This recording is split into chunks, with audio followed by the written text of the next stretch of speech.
ബിസ്മില്ലാ വൽഹംദുലില്ലാ വസ്സലാത്തു വസ്സലാമു അലാ അഷ്റഫി റസൂലില്ലാ വൽ ആലി കുല്ലിൻ വസ്സഹാബ അജ്മഈൻ അമ്മാ ബഅദ്.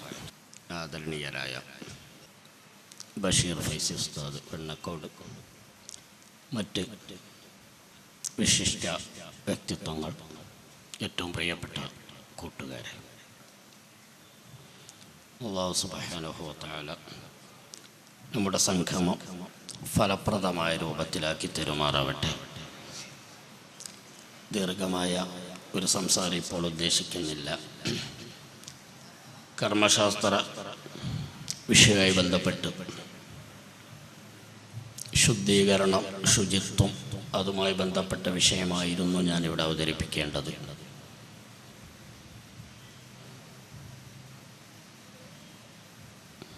സമയങ്ങളുടെ ക്രമങ്ങളിൽ വന്ന ചില മാറ്റം, ഇത് മറ്റൊരു സെഷനിലുള്ള ഇടപെടലായതുകൊണ്ട് ഞാനൊരു പൂർണ്ണമായ വിഷയാവതരണത്തിലേക്ക് ഇപ്പോൾ കടക്കുന്നില്ല. കഴിഞ്ഞ വർഷവും അതിൻ്റെ മുമ്പത്തെ വർഷങ്ങളിലൊക്കെ ഈ വേദി നാം കൈകാര്യം ചെയ്തിരുന്നത് ഹ്രസ്വമായ വിഷയാവതരണത്തിന് ശേഷം കർമ്മശാസ്ത്രപരമായുള്ള സംശയ നിവാരണത്തിന് അവസരം നൽകലായിരുന്നു. ഇപ്പോൾ നമ്മുടെ മുന്നിൽ അതിനൊക്കെ പരിമിതികളുണ്ട്. ചെറിയ ചില വിഭാഗങ്ങൾ മാത്രം നിങ്ങൾ ഓർമ്മപ്പെടുത്തി ഇൻഷാ അല്ലാഹ് ഞാൻ വാക്കുകൾ അവസാനിപ്പിക്കാം. വിശുദ്ധ ഇസ്ലാം ശുചിത്വത്തിന്, ശുദ്ധീകരണത്തിന് ഏറെ പ്രാധാന്യം നൽകിയിട്ടുണ്ട്. ഇന്നല്ലാഹ യുഹിബ്ബുത് തവ്വാബീന വയുഹിബ്ബുൽ മുത്തത്വഹിരീൻ. വൃത്തിയുള്ളവരെ, ശുദ്ധിയുള്ളവരെ അള്ളാഹു ഇഷ്ടപ്പെടുന്നു എന്നിങ്ങനെ ഖുർആൻ പല സ്ഥലത്തും നമ്മെ അറിയിച്ചിട്ടുണ്ട്. വൃത്തി, ശുദ്ധി എന്നൊക്കെ പറയുമ്പോൾ ബാഹ്യവും ആന്തരികവുമായ വശങ്ങൾ അതിനുള്ളിൽ ഉണ്ട്. ഇപ്പോൾ അതിലേക്ക് കടന്നു ചെല്ലുന്നില്ല. അത്തുഹൂറു നിസ്ഫുൽ ഈമാൻ സാധാരണ സുപരിചിതമായി ഞാൻ പറയാറുള്ള വിശുദ്ധ വചനമാണ്. ഈമാനിൻ്റെ പകുതിയോളം സ്ഥാനം പിടിച്ചെടുക്കുന്ന, അതിനോളം പരിഗണനയുള്ളതാണ് ശുദ്ധി, വൃത്തി എന്നത്.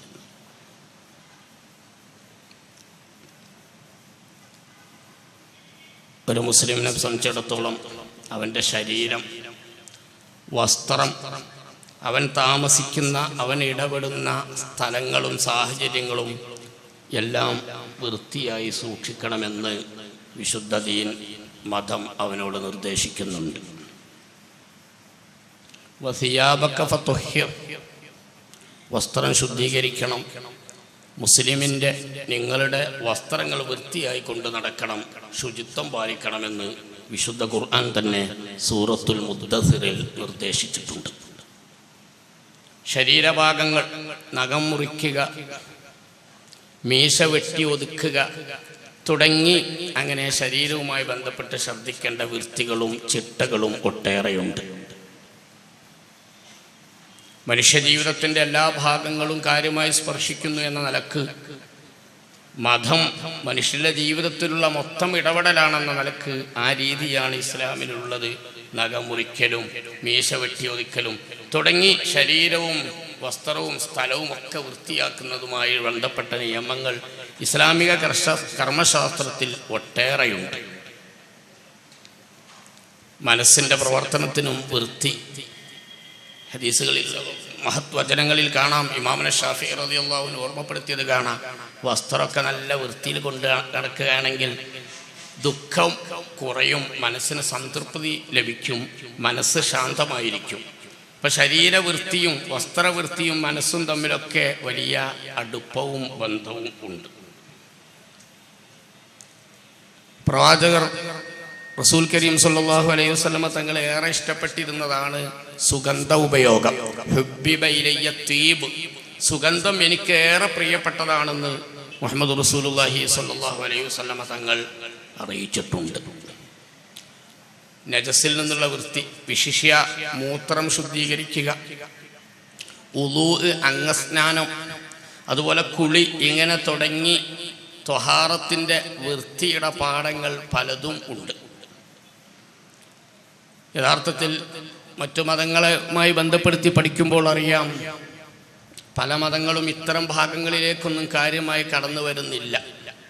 മൂത്രം വൃത്തിയാക്കുന്ന ഭാഗം ഇസ്ലാമല്ലാത്ത മറ്റു പല മതങ്ങളിലും ഇല്ല. സത്യത്തിൽ മൂത്രത്തിൽ യൂറിയയും ലവണങ്ങളും ഉണ്ടെന്ന് നിങ്ങളോട് പറഞ്ഞറിയിക്കേണ്ടതില്ല. ഒരർത്ഥത്തിൽ വിഷകരമായ പല ഘടകങ്ങളും മൂത്രത്തിലുണ്ട്.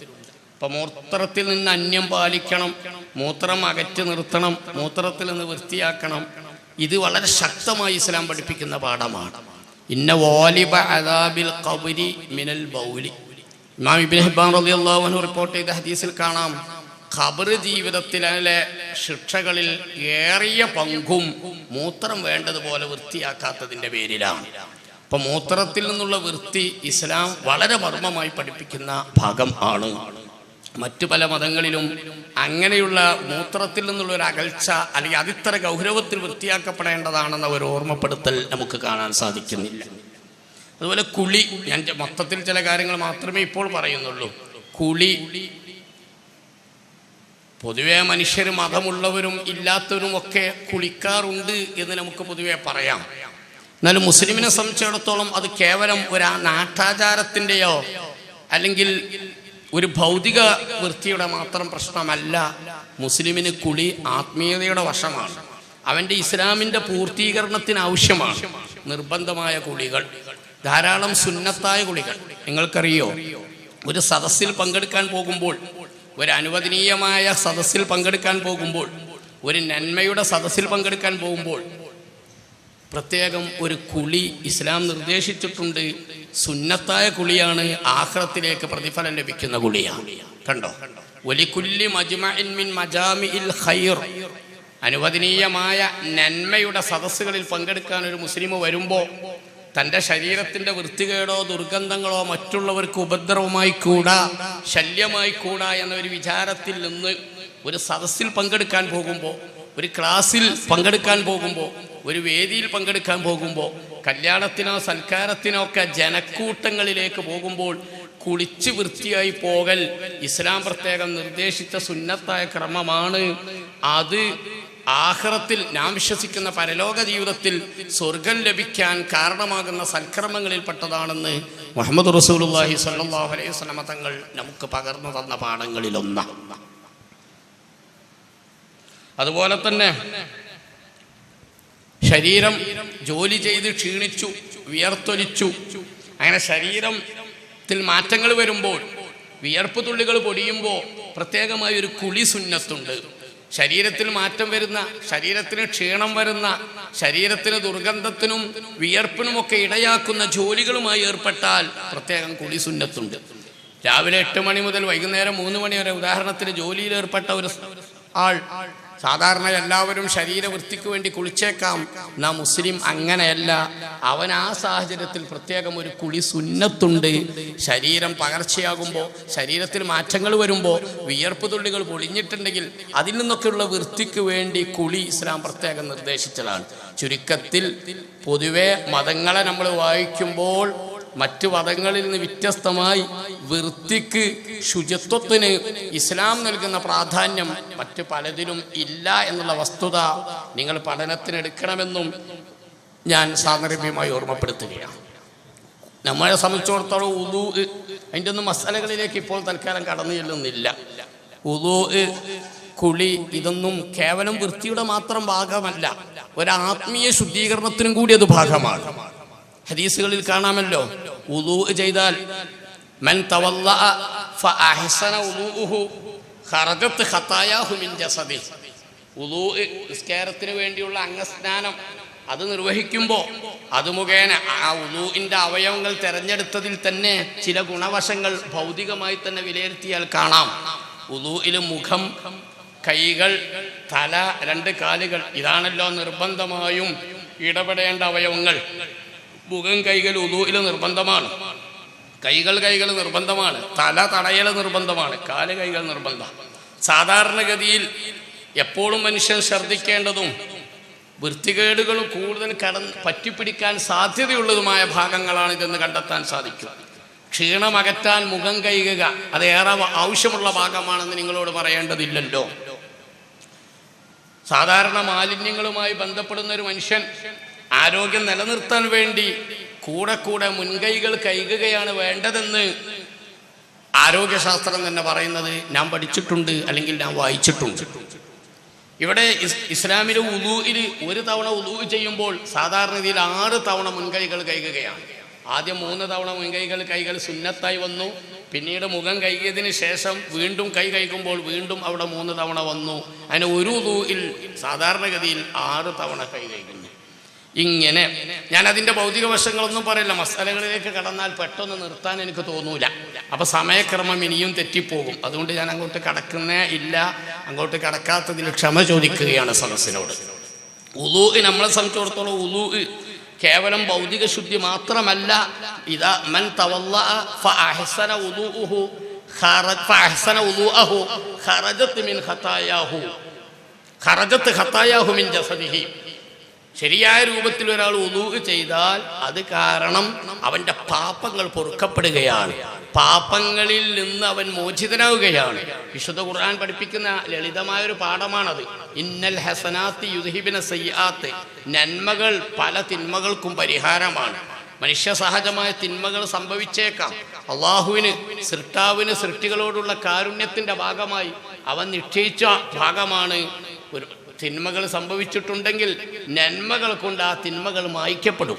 എല്ലാ തിന്മകളുമല്ല, മഹാപാപങ്ങളായ സുബഉൽ മൂബിഖാത്ത് ഗ്രൂപ്പിൽപ്പെട്ട മഹാപാപങ്ങളായ ചില പാപങ്ങളുണ്ട്, ചിലതല്ല പല പാപങ്ങളുണ്ട്. അതിന് പ്രത്യേക പരിഹാരവും നിബന്ധനകൾക്ക് വിധേയമായി തൗബയും ഒക്കെ വേണം. അത്തരം മഹാപാപങ്ങളുടെ ഗ്രൂപ്പിൽപ്പെട്ടതല്ലാത്ത സാധാരണഗതിയിലുള്ള ഹറാമുകൾ അത് നമ്മുടെ നന്മകൾ മുഖേന മാപ്പാക്കപ്പെടുകയാണ്. റബ്ബിന്റെ കാരുണ്യത്തിന്റെയും അനുഗ്രഹത്തിന്റെയും ഭാഗമാണത്. ഇന്നൽ ഹസനാത്തി യുദ്ഹിബിന സയ്യാത്ത്. നന്മകൾ ചെയ്യുമ്പോൾ തിന്മകൾ മായ്ക്കപ്പെടും, തിന്മകൾക്ക് മാപ്പ് നൽകപ്പെടും. ആ നിലയ്ക്ക് നാം ചെയ്യുന്ന വുളൂഉകൾ നമ്മുടെ ശാരീരിക വൃത്തിയുടെ അപ്പുറം ആത്മീയ വിശുദ്ധിയും കൂടിയാണ്. വുളൂ നല്ല നിലക്ക് നിർവഹിച്ചാൽ ജീവിതത്തിൽ വന്ന ഒട്ടേറെ പാപങ്ങൾക്ക് ആ വുളൂ പരിഹാരമാണെന്ന് ഹബീബ് സയ്യിദുനാ മുഹമ്മദ് റസൂലുള്ളാഹി സ്വല്ലല്ലാഹു അലൈഹി വസല്ലം തങ്ങൾ നമ്മെ പഠിപ്പിച്ചിട്ടുണ്ട്. അതിലപ്പുറം വുളൂ മുസ്ലിമിനെ സംബന്ധിച്ചിടത്തോളം ഒരു ഐഡന്റിറ്റിയാണ്. നാളെ പരലോകം അങ്ങനെ ഒരു ജീവിതത്തിൽ വിശ്വസിക്കുന്നവരാണല്ലോ നാം. അള്ളാഹു അവിടെ നമുക്ക് രക്ഷ നൽകുമാറാവട്ടെ. പരലോക ജീവിതത്തിൽ നമ്മുടെ പ്രിയപ്പെട്ട നേതാവ് മുഹമ്മദ് റസൂലുള്ളാഹി സ്വല്ലല്ലാഹു അലൈഹി വസല്ലം തങ്ങൾ നമ്മെ തിരിച്ചറിയുന്ന പ്രത്യേകമുള്ള ഒരു അടയാളമാണത്. ഹദീസുകളിൽ കാണാം, ഇന്ന ഉമ്മത്തി യുദ്ഔന യൗമൽ ഖിയാമത്തി ഖുർറൻ മുഅജ്ജലീൻ മിൻ ആസാരിൽ വുളൂ. വുളൂ ചെയ്യുന്ന കാരണം കൊണ്ട്, വുളൂ ഛർദ്ദിക്കുന്ന കാരണം കൊണ്ട്, വുളൂഇന്റെ ഫലമായി എൻ്റെ ഉമ്മത്തികൾക്ക് അവരുടെ മുഖത്ത് അവരുടെ പ്രത്യേക ഭാഗങ്ങളിലൊക്കെ നല്ല തിളക്കങ്ങൾ അനുഭവപ്പെടും, നല്ല ഭംഗി അനുഭവപ്പെടും. അങ്ങനെ എൻ്റെ ഉമ്മത്തിനെ മഹ്ശറിയിൽ പരലോകത്തിൽ ഖുർറൻ മുഅജ്ജലീൻ എന്നൊരു പ്രത്യേക പേരിൽ തന്നെ അവരെ വിളിക്കപ്പെടുമെന്ന് മുഹമ്മദ് റസൂലുള്ളാഹി സ്വല്ലല്ലാഹു അലൈഹി വസല്ലം തങ്ങൾ പറഞ്ഞിട്ടുണ്ട്. ഞാൻ എൻ്റെ വാക്കുകൾ ഇവിടെ അവസാനം കുറിക്കുകയാണ്. ഒരൊറ്റ കാര്യം മാത്രം ഓർമ്മപ്പെടുത്തുന്നു. വുളൂഇന്റെ മസാലകളും കുളിയുടെ മസാലകളൊന്നും തൽക്കാലം ഇപ്പോൾ ഞാൻ അങ്ങോട്ട് കിടക്കുന്നില്ല. വുളൂഇന് ശേഷമുള്ള പ്രാർത്ഥന, അശ്ഹദു അല്ലാ ഇലാഹ ഇല്ലല്ലാഹ് അശ്ഹദു അന്ന ലാ ഇലാഹ വഹ്ദഹു ലാ ശരീക ലഹു അശ്ഹദു അന്ന മുഹമ്മദൻ അബ്ദുഹു വറസൂലുഹു അല്ലാഹുമ്മ ജഅൽനി മിനൽ തവ്വാബീൻ വജഅൽനി മിനൽ മുത്തത്വഹിരീൻ വജഅൽനി മിൻ ഇബാദിക സ്വാലിഹീൻ എന്ന് തുടങ്ങുന്ന ആ ഒരു പ്രാർത്ഥന വുളൂ ചെയ്യുന്നവർ നാമൊക്കെ ആ വുളൂഇന്റെ കൂടെ അത് തുന്നി ചേർക്കണമെന്ന് മാത്രം ഈ സദസ്സിൽ ഓർമ്മപ്പെടുത്തുകയാണ്. ഒരു സദസ്സിൽ പങ്കെടുക്കുന്നത് കാരണം ഒരുപാട് പാഠങ്ങൾ നമുക്ക് ലഭിക്കും. നമ്മുടെ മനസ്സിന്റെ വിശ്വാസം ശരിയാവാൻ അത് ഉപകരിക്കും. അതോടൊപ്പം പ്രവർത്തന രംഗത്ത് ഒരു നന്മയെങ്കിലും വർദ്ധിക്കാൻ അത് കാരണമാകണം. വുളൂഇന് ശേഷമുള്ള ആ പ്രാർത്ഥന കൊച്ചു പ്രാർത്ഥനയാണ്. അല്ലാഹുമ്മ ജഅൽനി മിനൽ തവ്വാബീൻ വജഅൽനി മിനൽ മുത്തത്വഹിരീൻ വജഅൽനി മിൻ ഇബാദിക സ്വാലിഹീൻ. അല്ലാഹു എന്നെ സജ്ജനങ്ങളെ കൂട്ടത്തിൽ ഉൾപ്പെടുത്തണമെന്ന തേട്ടം, ശുദ്ധിയുള്ളവരുടെ കൂട്ടത്തിൽ, വൃത്തിയുള്ളവരുടെ കൂട്ടത്തിൽ എന്നെ ഉൾപ്പെടുത്തണമെന്ന തേട്ടം. ഞാൻ നേരത്തെ പറഞ്ഞല്ലോ, വുളൂ കുളിയിലെല്ലാം ഭൗതികമായി തന്നെ ശാരീരിക വൃത്തിയുണ്ട്. അതിലപ്പുറം മനസ്സിൻ്റെ ശുദ്ധീകരണ പ്രക്രിയ അതിലൂടെ ലഭിക്കേണ്ടതുണ്ട്, ശുദ്ധീകരണം നടക്കേണ്ടതുണ്ട്. അതുകൊണ്ടാണ് വൃത്തിയായി കുളിച്ച് കുളിയുടെ ശേഷവും നിർബന്ധവും സുന്നത്തുമായ കുളികൾക്ക് ശേഷവും വുളൂഇന് ശേഷവും ഒക്കെ അല്ലാഹുമ്മ ജഅൽനി മിനൽ തവ്വാബീൻ വജഅൽനി മിനൽ മുത്തത്വഹിരീൻ വജഅൽനി മിൻ ഇബാദിക സ്വാലിഹീൻ എന്ന പ്രാർത്ഥന സുന്നത്തുണ്ട്. ഒന്ന് ശ്രദ്ധിച്ചാൽ കുറഞ്ഞ ദിവസങ്ങളെ കൊണ്ട് നമുക്കൊക്കെ പലർക്കും മനഃപ്പാടമുള്ളതും അല്ലാത്തവർക്ക് ഹൃദ്യസ്ഥമാക്കാൻ എളുപ്പമുള്ളതുമാണത്. കൂടുതൽ അധ്വാനമില്ലാതെ വലിയ പുണ്യം നേടാവുന്ന ഒരു കൊച്ചു പ്രാർത്ഥന. ഹബീബ് മുഹമ്മദ് റസൂലുള്ളാഹി സ്വല്ലല്ലാഹു അലൈഹി വസല്ലം തങ്ങൾ പറഞ്ഞു, ആ പ്രാർത്ഥന പതിവായി നിർവഹിച്ചാൽ ഫുതിഹത്ത് ലഹു അബ്വാബുൽ ജന്ന സമാനിയ, സ്വർഗത്തിന്റെ 8 ഗേറ്റുകൾ കവാടങ്ങൾ അവന് വേണ്ടി തുറക്കപ്പെടുകയാണ്. അവൻ ആഗ്രഹിക്കുന്നതിലൂടെ സ്വർഗരാജ്യത്തെത്താൻ ആ പ്രാർത്ഥന ഉപകരിക്കും. മറ്റ് ഹദീസുകളിൽ കാണാം, ആ പ്രാർത്ഥന പതിവായി ശീലിച്ചാൽ കുത്തിബ ഫീ റഖിൻ വലം യുക്സർ ഇലാ യൗമിൽ ഖിയാമ, അതിന്റെ പ്രതിഫലം ഒരിക്കലും നഷ്ടപ്പെടില്ല. വുളൂഇന് ശേഷമുള്ള കൊച്ചു പ്രാർത്ഥന പതിവാക്കിയാൽ ഒരിക്കലും അതിന്റെ പ്രതിഫലം നഷ്ടപ്പെടില്ല. അതിന്റെ കർമ്മഫലം ആഖിറത്തിൽ ലഭിക്കുക തന്നെ ചെയ്യും, ഒരിക്കലും അത് നഷ്ടപ്പെടില്ല. സത്യത്തിൽ ഈ ഹദീസിന്റെ വിശദീകരണത്തിൽ മഹാന്മാർ സൂചിപ്പിക്കുന്ന ഒരു വസ്തുതയുണ്ട്. നമ്മളുടെ വിശ്വാസം അനുസരിച്ച്, ഇസ്ലാം പഠിപ്പിക്കുന്ന അടിസ്ഥാന തത്വമനുസരിച്ച് നാം ചെയ്യുന്ന ഏത് സൽക്രമങ്ങളും, നിസ്കാരമായാലും വുളു ആയാലും ഹജ്ജായാലും ഏത് സൽക്രമവും ആഖിറത്തിൽ അതിൻ്റെ കർമ്മഫലം, സന്തോഷഫലം നമുക്ക് ലഭിക്കണമെങ്കിൽ മരിക്കുമ്പോൾ മുസ്ലിമായി തന്നെ മരിക്കണം, മരിക്കുമ്പോൾ മുഅ്മിനായി തന്നെ മരിക്കണം. അഥവാ മരിക്കുന്ന സമയത്ത് ഈമാൻ നഷ്ടപ്പെട്ടാൽ അള്ളാഹു നമ്മളെ കാത്ത് രക്ഷിക്കട്ടെ. ഈമാൻ നഷ്ടപ്പെട്ടാൽ ഒരു കർമ്മങ്ങളുടെയും ഫലം പരലോക ജീവിതത്തിൽ ലഭിക്കില്ല. ഇവിടെയാണെങ്കിൽ മുഹമ്മദ് റസൂലുള്ളാഹി സ്വല്ലല്ലാഹു അലൈഹി വസല്ലം തങ്ങൾ പറഞ്ഞത്, വുളൂഇന് ശേഷം ഈ പ്രാർത്ഥന പതിവായി നിർവഹിച്ചാൽ അതിൻ്റെ പ്രതിഫലം ഒരിക്കലും നഷ്ടപ്പെടില്ല. രണ്ടും കൂടി കൂട്ടി വായിച്ചാൽ, വുളൂഇന് ശേഷമുള്ള ഈ കൊച്ചു പ്രാർത്ഥന ശീലമാക്കിയാൽ വിശ്വാസം നിലനിൽക്കാൻ, വിശ്വാസം സംരക്ഷിക്കപ്പെടാൻ, മരിക്കുമ്പോൾ നല്ല മുഅ്മിനായി തന്നെ മരിക്കാൻ അത് കാരണമാകുമെന്ന് ഇമാമുകൾ ഓർമ്മപ്പെടുത്തിയിട്ടുണ്ട്. തൽക്കാലം ഈ വിഷയാവതരണം ഇവിടെ അവസാനിപ്പിക്കേണ്ടി വന്നിട്ടുണ്ട്. കുറേ സമയം ശരിക്ക് അതങ്ങനെയാണല്ലോ, ചില പരിപാടികളൊക്കെ ആസൂത്രണം ചെയ്യുമ്പോൾ അങ്ങും ഇങ്ങും തെറ്റും. 12:30 നടക്കേണ്ട പരിപാടിയായിരുന്നു. ഇനിയും നീട്ടി ഇവിടെ ഇരുന്ന് സംസാരിക്കുന്നതിൽ എനിക്ക് ഒരുപാട് പ്രയാസങ്ങളും പെട്ടെന്ന് പോകേണ്ടതുണ്ടായതുകൊണ്ടും ഞാൻ കൃത്യസമയത്ത് എത്തിയിരുന്നു. നമ്മുടെ നേതാക്കൾ ഉസ്താദുമാരൊക്കെ അവരുടെ തിരക്കുകൾക്കിടയിൽ അങ്ങനെയാണല്ലോ, ആ നിലക്കൽപ്പം വൈകി എത്തി. ഉപകാരമുള്ള ധാരാളം കാര്യങ്ങൾ അവർക്ക് നിന്ന് നമുക്ക് ലഭിച്ചു. അള്ളാഹു ആദരണീയരായ ഗുരുവര്യന്മാർക്കൊക്കെ ഹിമ്മത്ത് വർദ്ധിപ്പിക്കുമാറാവട്ടെ. ഉദ്ദേശിച്ച രൂപത്തിൽ വിഷയം അവതരിപ്പിക്കാനുള്ള ഒരു പ്രയാസം മുന്നിലുണ്ടായത് കൊണ്ട് തൽക്കാലം ഞാൻ അവസാനിപ്പിക്കുന്നു. അള്ളാഹു നമ്മുടെ സംഗമം നമ്മുടെ ഭാവി ജീവിതത്തിൽ, പരലോക ജീവിതത്തിലേക്കൊക്കെ ഉപകാരമുള്ള രൂപത്തിലാക്കി തിരിക്കുമാറാവട്ടെ. വആഖിറു ദഅ്വാനാ അൽഹംദുലില്ലാഹി റബ്ബിൽ ആലമീൻ.